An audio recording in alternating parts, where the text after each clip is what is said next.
Le charbon de bois, c'est cancérigène. Le bois, ça ne fait pas de belles braises. Et pourtant, dès l'apparition du soleil, tous les Belges rêvent de barbecue.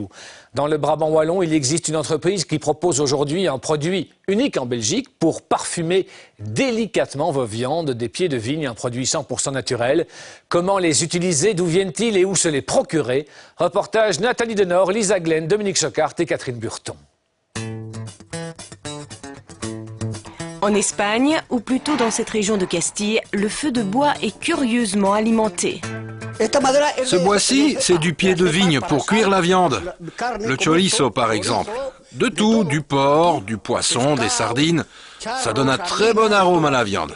Matamoros, c'est son surnom, et sa famille nous ont invités pour partager un repas. Au menu, viande grillée et spécialité locale. C'est typique de la Castilla y León. Dans les autres préparations, il y a des poivrons. Dans cette morcilla-ci, il y a du sang, du riz, des oignons et des épices. Morcilla, pain à l'huile d'olive, salade, agneau, porc et chorizo sur feu parfumé au pied de vigne. Tout un programme.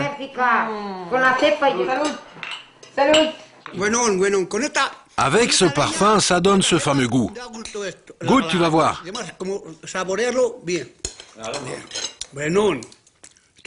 Ça, c'est divin. Le cep, c'est ce qu'il y a de mieux. Le charbon de bois, ce n'est pas bon pour la viande. En Espagne, les vieux pieds de vigne servent souvent aux familles comme combustible ou bois de feu. Cette coutume régionale n'a pas échappé à un Belge, Pierre Goffinet. On est en plein milieu. On est en plein milieu de l'appellation d'origine contrôlée Ribera del Duero. Donc on peut tourner la tête à droite, à gauche, devant, derrière. Ce ne sont que des vignes. Avec surtout un divin nectar. Un vin excellent. Autour de nous, une terre rouge, parsemée de pieds de vigne à nu en cette saison d'avril. La région est aride, dure en hiver, torride en été. Avec un vent qui rend un peu fou, un vent qui ne se heurte à rien dans cette région de plaine, si ce n'est aux quelques plateaux sculptés par le temps ou aux châteaux forts qui agrémentent le paysage. Direction le village Pedrosa di Duero. C'est là que Pierre Goffinet a rendez-vous. Voilà, Matamoro! Matamoro, rappelez-vous, notre hôte lors du repas, il est aussi homme de terre, viticulteur et fournisseur en pied de vigne. Il connaît tout le monde ici, il connaît bien l'activité, il est viticulteur lui-même, donc c'est facile pour lui de voir les parcelles où les vignes vont être arrachées. Et donc, dès qu'il en a connaissance, il va mettre la main sur ce bois qui va être arraché et surtout, il va le ramener ici dans des charrettes. Car le Belge a flairé la bonne affaire. Ramener des pieds de vigne d'Espagne, de Portugal ou de France, les conditionner dans des sacs et les vendre comme bois de barbecue. Un mètre cube de terre égale 1600 kilos. Une discussion animée s'engage sur le champ. Ce camion partira dans 1 heure vers la Belgique, chargé de 25 tonnes de pieds de vigne et de terre. Trop de terre pour Pierre Goffinet. Il y a une discussion, en fait, parce que moi j'ai toujours de la terre dans les camions quand on décharge. J'ai toujours environ 2 à 3 mètres cubes de terre. Et 2 à 3 mètres cubes de terre, ça pèse vite 4 tonnes. Et c'est 4 tonnes que je ne sais pas utiliser. Tu es monté dans le camion et tu as vu 4 tonnes de terre? Non. Non, ce n'est pas possible, parce que moi, payer plus, je ne peux pas. Je dois déjà payer les ouvriers, le transport des pieds de vigne. Pour ne rien gagner, ça n'en vaut pas la peine. Matamoro n'est pas d'accord. Les pieds de vigne sont quasi propres. La discussion s'engage aussi très vite sur un prix. Ici, moi, je veux plutôt enclencher sur un prix au forfait pour la prestation. Qu'il y ait 20 tonnes ou 25 tonnes dans le camion, je paye le même prix. Mais au moins, ça me met à l'abri d'accidents comme 3 mètres cubes de terre dans un camion. Parce que... Tu veux bien ? Pas évident. L'Espagnol est réticent. Ces pieds de vigne, il les vend déjà à un prix très bas. Il faudra que le Belge allonge un peu la somme. Pierre Goffinet s'en sort à bon prix. Il faut dire que son job principal se déroule dans une grosse banque. Il a plutôt le sens du business et de la négociation. Pour dénicher ses pieds de vigne, il s'est adressé à des coopératives viticoles, comme celle-ci, une bodega en espagnol, une des meilleures de la région.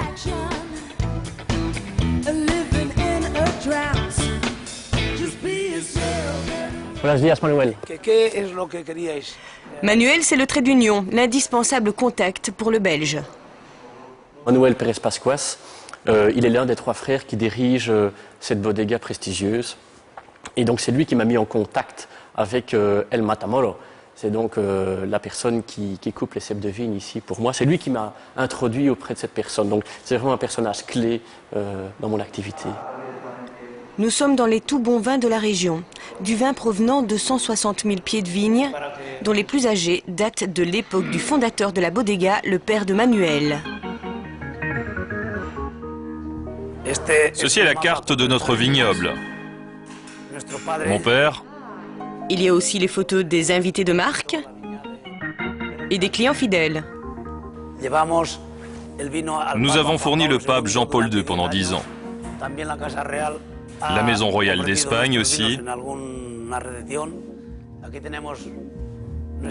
Mon père, ma mère. Et c'est une vraie révolution qu'ils ont faite à l'époque, les Pérez Pascuas. C'est l'histoire de la famille. Nous avons été à la base de l'appellation contrôlée de la Ribera del Duero. Et dans les années 80, nous avons parié sur des vins de qualité. Voici la salle des barriques.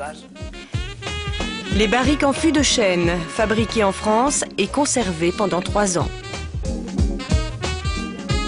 Et à ce propos, Manuel Pérez Pascuas propose un deal à Pierre Goffinet.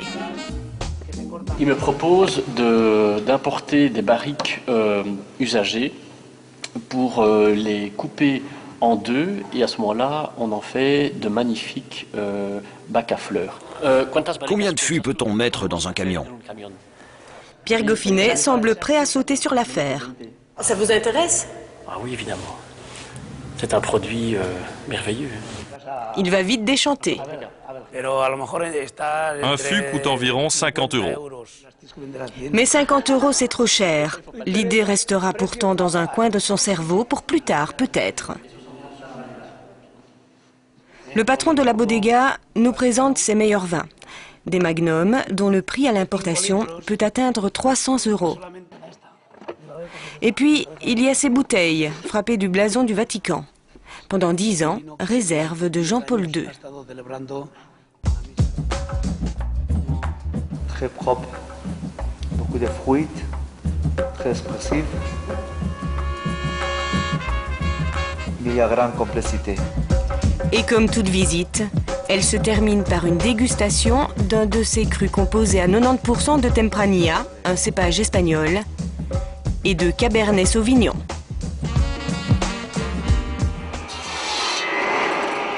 Nous retrouvons Matamoro et son fils Rulli pour l'opération la plus dangereuse de leur travail. Couper les pieds de vigne bruts en morceaux de 15 à 20 cm de long. C'est comme ça qu'ils arriveront en Belgique. C'est un travail, vraiment, parce qu'on a l'amour du métier. Si vous voyez comment on travaille avec la machine, c'est dangereux. On risque de perdre une main parce que ce sont des morceaux très petits, des bûchettes.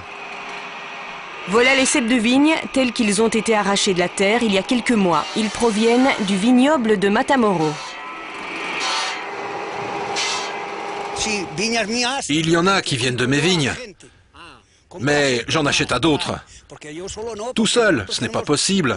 Nous n'avons que 60 hectares. Pour ce business, il faut beaucoup plus de pieds de vigne, parce que chaque paysan arrache au mieux 1 tonne par année. Rulli et Matamoro nous emmènent à quelques centaines de mètres de là, dans leur vignoble. 60 hectares, 120 000 pieds de vigne. Matamoro ne s'imaginait pas, en investissant il y a 40 ans, que le vin de la région allait compter parmi les grands noms. Rien ne laisse deviner d'ailleurs chez lui qu'il est devenu un des hommes les plus riches de son village. 7 voitures, 4 appartements, plusieurs maisons. Et quand on lui demande s'il est vraiment riche...